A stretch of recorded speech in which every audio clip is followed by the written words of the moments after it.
পশ্চিমবঙ্গের লোকসভা ভোট 2024 প্রার্থী কারা, কে কোথায় দাঁড়িয়েছে, মোট কতগুলি ভোটার রয়েছে, পঞ্চম দফা ভোট শুরু হতে চলেছে। সেখানে 7টি আসনে তোমাদের ভোট হবে এবং 20 মে এই ভোট শুরু হতে চলেছে। তার মধ্যে একটি আসন রয়েছে হাওড়া, সেখানে মোট ভোটার রয়েছে 17,69,184। তৃণমূলে দাঁড়িয়েছে প্রসন্ন বন্দ্যোপাধ্যায়, বিজেপিতে দাঁড়িয়েছে রথীন চক্রবর্তী, সিপিএমে দাঁড়িয়েছে সব্যসাচী চট্টোপাধ্যায় এবং বিএসপিতে দাঁড়িয়েছে পলাশ বাছার। তো আপনারা এভাবে দেখতে পারবেন কে কোথায় দাঁড়িয়েছে, সেই বিষয় কিন্তু এখানে স্টেপ বাই স্টেপ উল্লেখ করা হয়েছে। এরপরে আমরা দেখব এখানে লোকসভা নির্বাচনে ফলাফল 2019 সালে কে জয়ী ছিল এবং হাওড়াতে কে জয়ী আছে। তো মোট ভোটার ছিল সেখানে 16,33,925 এবং ভোট পড়েছিল এখানে উল্লেখ করা হয়েছে 12,22,293টি। প্রার্থীদের প্রাপ্ত ভোট এবং শতাংশ হিসাবে প্রাপ্ত ভোট নিচে উল্লেখ করা হয়েছে। প্রসন্ন বন্দ্যোপাধ্যায় জয়ী ছিল তৃণমূল কংগ্রেসী, আপনারা দেখতে পাচ্ছেন সে জয়ী ছিল। এবং বিজেপিতে ছিল কে, অন্তিদেব সেনগুপ্ত এবং সিপিএমে ছিল সুমিত্র অধিকারী। এইভাবে কিন্তু লিস্ট উল্লেখ করা হয়েছে এবং কোন শতাংশ ভোট এখানে আপনারা দেখতে পাচ্ছেন যে তৃণমূল এখানে 47.17% ভোট পেয়েছিল। এবার বিজেপি ভোট পেয়েছিল 38.69% এবং সিপিএম ভোট পেয়েছিল 8.63%, কংগ্রেস ভোট পেয়েছিল 2.63%। তো আপনারা যে সমীক্ষা রয়েছে সেই সমীক্ষা অনুযায়ী আপনারা এই যে 2024 সালে পঞ্চম দফা যে ভোট শুরু হতে চলেছে 7টি আসনে, এর মধ্যে কে জয়ী হবে সেটা কিন্তু অবশ্যই আপনারা জানতে পারছেন, আমরা অবশ্যই জানাবো। এরপরে যে 7টি আসন রয়েছে সেখানে কিন্তু অনেক আসনেই এখনও পর্যন্ত তোমাদের বলা হয়নি, আপনারা অবশ্যই দেখুন। 20 মে 2024 পঞ্চম দফা ভোট, মোট 7টি আসন। কোথায় কোন কোন আসন যে আসন রয়েছে, আরামবাগ রয়েছে, বনগাঁও রয়েছে দেখতে পাচ্ছেন, ব্যারাকপুর রয়েছে, হাওড়া, উলুবেড়িয়া, শ্রীরামপুর, হুগলি। এই যে 7টি আসন রয়েছে, এই 7টি আসন কার দখলে রয়েছে এবং এখানে সমীক্ষায় কি রয়েছে আপনার সম্পূর্ণ তথ্য দেখতে পারবেন।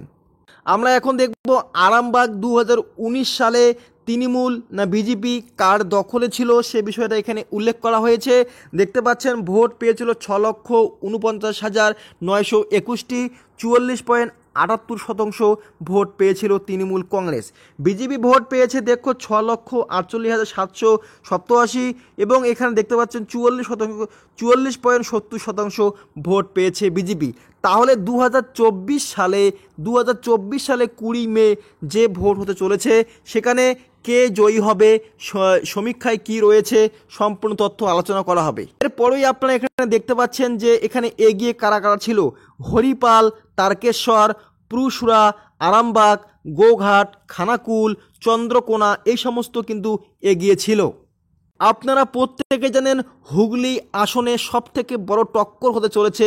লকেট চট্টোপাধ্যায় বিজেপিতে রয়েছে এবং সে বিজেপিতে জয়ী রয়েছে এবং রচনা বন্দ্যোপাধ্যায় তৃণমূলে নতুন করে দাঁড়িয়েছে। হুগলিতে এই আসনে রচনা বন্দ্যোপাধ্যায় তৃণমূলে দাঁড়িয়েছে এবং লকেট চট্টোপাধ্যায় বিজেপিতে দাঁড়িয়েছে এবং এখানে সিপিএমে দাঁড়িয়েছে দেখতো মনোদীপ ঘোষ, এখানে কিন্তু সিপিএমে দাঁড়িয়েছে। তাহলে হুগলিতে শুরু হচ্ছে টক্কর, কে জয়ী হবে। আমরা পঞ্চম দফায় ভোট শুরু হতে চলেছে 20 মে এবং আমরা 7টি দফায় এই ভোট শুরু হবে। আমরা সমীক্ষা জানাবো কে জয়ী হতে চলেছে। হুগলিতে কে জয়ী ছিল সে বিষয়ে কিন্তু 2019 সালের আপনারা দেখতে পাচ্ছেন বিজেপি সেখানে কিন্তু জয়ী ছিল। 6,71,448টি ভোট পেয়েছে এবং 46.49% এবং তৃণমূল ভোট পেয়েছে 5,98,000 এত এবং এখানে 41.41% পেয়েছে তোমাদের তৃণমূল। বিজেপি কিন্তু এখানে জয়ী ছিল।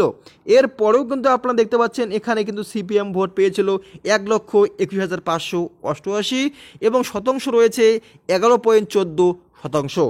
এগিয়ে কারা ছিল আপনারা দেখতে পাচ্ছেন, এগিয়ে সিঙ্গুর, চন্দননগর, চুচুড়া, বলাগড়, পান্ডুয়া, সপ্তগ্রাম, ধনেখালি।